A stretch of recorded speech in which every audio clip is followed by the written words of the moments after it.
একটু থিমটা যদি বলেন খুব ভালো হয়। বৈষ্ণবপুর তালবাগান। আমি আর্টিস্ট, আমি সঞ্জয়। আচ্ছা একটু বলুন থিমটা শুনুন। আমাদের এবারে পরিকল্পনা হচ্ছে শাক্তদেবীর বৈষ্ণবী রূপান্তর। আচ্ছা, শক্তির আরাধনা, শাক্তদেবীর বৈষ্ণবী রূপান্তকরণ।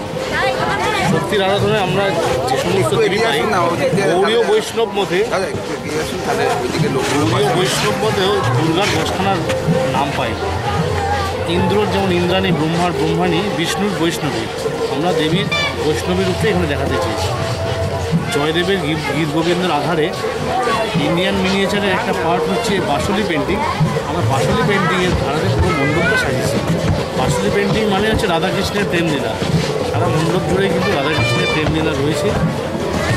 দেবীর মধ্যেও কিন্তু আমরা সেই শ্রীকৃষ্ণের ত্রিভঙ্গ মুরারি রূপটাই দেখাতে চেয়েছি। আচ্ছা আচ্ছা। এবার বিষ্ণু যেহেতু সাপের ওপর শয়ন করেন, আমরা শিবলিঙ্গ দেখেছি সেখানেও সাপের আধিক্য রয়েছে। তার জন্য আমরা মণ্ডপের বাইরে দ্বারপাল হিসেবে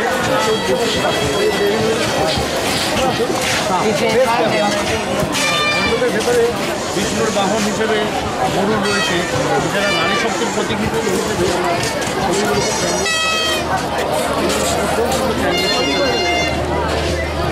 একটা কথা যেটা হচ্ছে যে মা দুর্গার স্বামী হিসেবে আমরা শিবকেই জানি, তো মায়ের বৈষ্ণবী রূপ যেটা বলছেন সেখানে স্বামী হিসাবে কিন্তু বিষ্ণুকে দেখা যায়, ফিমেল হিসেবে বিষ্ণুর ফিমেল রূপ হয়েছে বৈষ্ণবী।